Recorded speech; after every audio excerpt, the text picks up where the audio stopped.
পাবনার সুজানগরে বিশেষ অঙ্গে লাথি মেরে স্বামীকে হত্যা, স্ত্রী গ্রেপ্তার।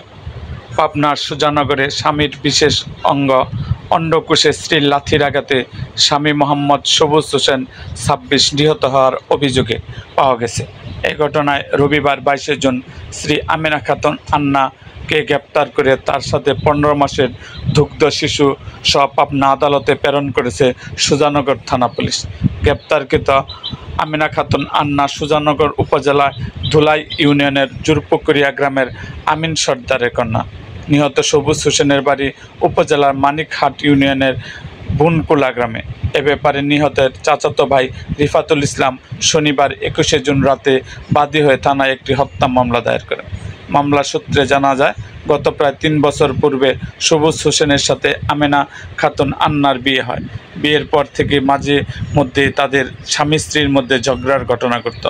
দাম্পত্য জীবনে তাদের মুসাম্মত আসিয়া খাতুন নামে 15 মাস বয়সের একটি কন্যা সন্তান রয়েছে। গত 15 দিন পূর্বে শ্রী আমেনা খাতুন আন্না তার বাবার বাড়ি বেড়াতে যায়। পরে গত 18 জুন রাতে বুধবার স্ত্রী ও কন্যাকে দেখতে শ্বশুর বাড়ি জুরপুকুরিয়া যান সবুজ। এ সময় গভীর রাতে তাদের মধ্যে আবারও ঝগড়ার এক পর্যায়ে শ্রী আমেনা খাতুন স্বামী সবুজের অন্ডকোষে লাথি মারেন। এ সময় স্বামী সবুজ হোসেন বিছানাতে প্রাণ হারিয়ে লুটিয়ে পড়েন। পরে 19 জুন বৃহস্পতিবার পুলিশ মরদেহ উদ্ধার করে ময়নাতদন্তের জন্য পাবনা জেনারেল হাসপাতালে মর্গে প্রেরণ করেন। অভিযুক্ত আমেনা খাতুন আন্না জানান, তার স্বামী সবুজ মাদকের নেশায় আসক্ত ছিলেন এবং নেশা করে ঘরে ফিরে প্রায় দিনই আমার উপর অমানসিক নির্যাতন করত। ঘটনার দিনেও নেশা করে আমার বাবার বাড়ি গিয়েছিল।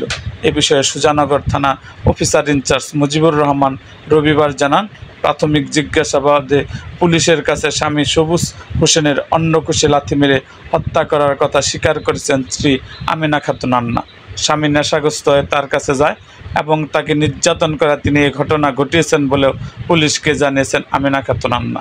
পরে অভিযুক্ত শ্রী আমেনা খাতুন আন্নাকে গ্রেপ্তার করে রবিবার আদালতে পাঠানো হয়েছে।